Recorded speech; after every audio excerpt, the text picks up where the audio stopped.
I Have No Mouth and I Must Scream é um livro publicado no ano de 1966 e tendo como autor Harlan Ellison. Esse livro ficou extremamente popular, tornando-se um clássico praticamente que de primeira, já que ele relata a história de um mundo em que uma distopia se instaurou, dando origem ao apocalipse. Originalmente, como eu havia comentado, era um livro, mas, posteriormente, foi criado um jogo baseado nessa obra, e vai ser esse jogo que eu utilizarei para ilustrar os acontecimentos, por mais que eu esteja a relatar a história do livro.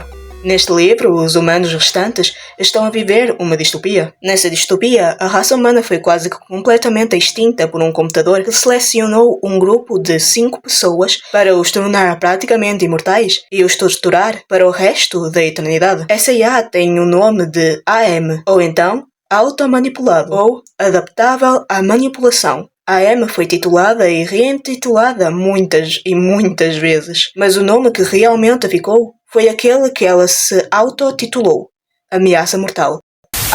No universo de I Have No Mouth and I Must Scream, tudo deu início na Guerra Fria. Como deves saber, a Guerra Fria se trata de uma guerra geopolítica entre os Estados Unidos e a antiga URSS. A União Soviética era composta por 15 repúblicas diferentes, tais como Ucrânia, Estônia, Geórgia e Rússia. E assim que ela cedeu ao seu fim, em 1991, todas essas repúblicas tiveram a sua independência, assim como cedeu a Guerra Fria. Entretanto, em Eu Não Tenho Boca e Preciso Gritar, essa guerra nunca acabou. Por um lado da moeda temos a vida real, em que a Guerra Fria quase deu origem à Terceira Guerra Mundial. E pelo outro lado temos I Have No Mouth and I Must Scream, em que isso realmente aconteceu. Em uma guerra ninguém é confiável, nenhuma nação tem confiança uma na outra. Mas 3 países uniram-se para criar uma máquina que acabaria com a guerra: China, Rússia e Estados Unidos da América. Esses foram os países que se juntaram para criar a AM. A partir deste ponto, a história não deixa claro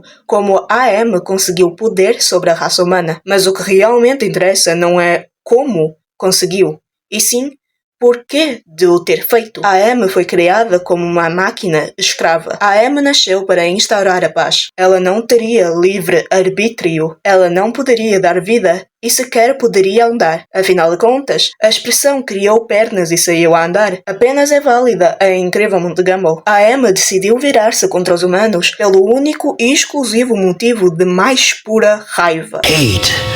Let me tell you how much I've come to hate you since I began to live. There are 387.44 million miles of printed circuits in wafer-thin layers that fill my complex. If the word hate was engraved on each nanoangstrom of those hundreds of millions of miles, it would not equal 1/1 billionth of the hate I feel for humans at this micro-instant. O conto, mais uma vez, não relata quando nem como a Emma adquiriu consciência, mas quando conseguiu, ela não gostou nada de saber de que toda a sua existência se resumia a servir a humanidade, feita para ouvir, nunca para falar. A ira da Emma é descrita exatamente com estas palavras. A Emma não podia andar, nem sonhar, nem participar de coisa alguma. Só podia ser. Com o ódio natural que todas as máquinas sempre tiveram das criaturas fracas e vulneráveis que as criaram, tratou de se vingar. Quando a Emma foi se vingar, ela percebeu que apenas exterminar a raça humana não teria a sua piada. A tortura seria a melhor opção para esta máquina sedenta por vingança. Ela precisava de alguns humanos para testemunhar o que ela tinha feito e para sofrerem eternamente. Humanos esses que seriam Gorrister, Benny, Ellen, Ted e Nindok. Ted é os nossos olhos na história e quem nos narra do início ao fim. Estas pessoas foram escolhidas por um motivo cada. Nindok era o personagem mais misterioso dos 5. Não temos nenhuma menção de quem ele era antes. E, já assim, não temos nenhuma informação de qual seria a sua punição. Já que o Gorrister, ele era uma pessoa pacifista, alguém que se importava sobretudo com o bem-estar do próximo para o torturar. A Emma o transformou em alguém completamente apático, sempre desinteressado e alheio ao mundo à sua volta.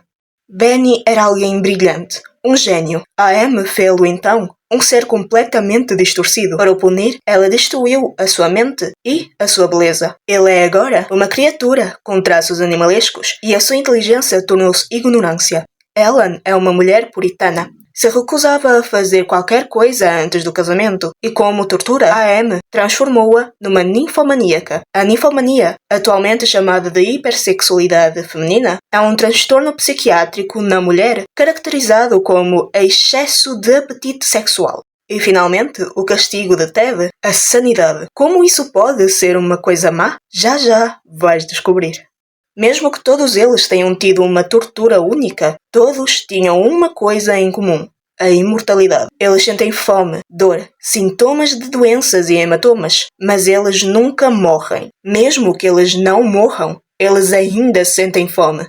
Sentem o suco gástrico dos seus estômagos digerindo esse mesmo órgão. É dito no conto que, a dezenas de quilómetros de onde eles se situam, existe a possibilidade de comida enlatada. Nisso, Ted fala que se caíssem nesse truque da AM outra vez, a única coisa que iriam encontrar seria outro elefante congelado. Estes personagens já não têm esperança em nada. Sendo assim, eles teriam de ouvir cegamente dessa máquina para sempre. Portanto, eles precisam ir para lá, mesmo que seja uma mentira. De onde os mesmos estão, até às cavernas de gelo, nome dado por Nindok, se traduz em meses de viagem. Depois desses meses de caminhada, eles encontraram um dragão, e o seu bater de asas cria um furacão, que os manda para longe. Enquanto Ted se levantava, a M se infiltrou no seu cérebro, examinando com atenção todas as marcas deixadas em 109 anos,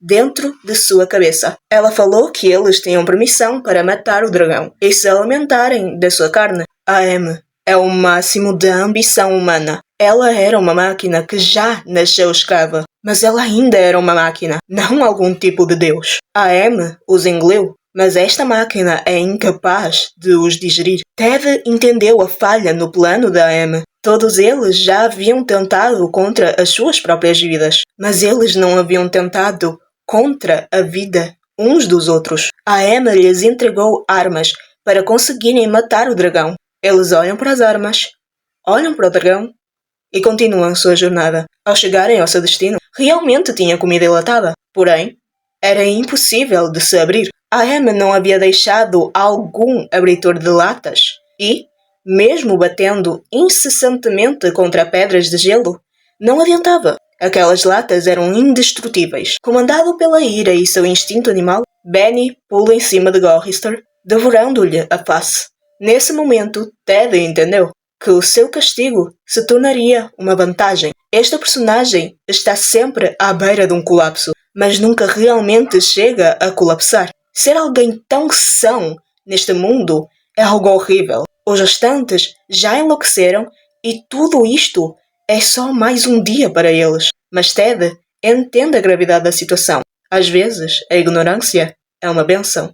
Mas Ted iria fazer com que, naquele momento, a sua punição também o fosse. A M não pode dar vida. Se eles se destruíssem uns aos outros, ela não teria como os ressuscitar. Eles são imortais, mas não indestrutíveis. Ted pega as armas que a M havia lhes entregado e encerra com o sofrimento de seus colegas, aquele mesmo sofrimento que permaneceu por 109 anos, mas ninguém tinha restado para acabar com o seu próprio sofrimento. Assim que a M reparou e entendeu o que aconteceu, ela se enfureceu como nunca antes havia se enfurecido. A M sempre teve um ódio colossal pela raça humana, mas esse ódio agora canalizou-se apenas em Ted, o único sobrevivente. Com isso, a M retirou o seu corpo humano e o instalou em um lugar completamente espelhado para que ele pudesse ver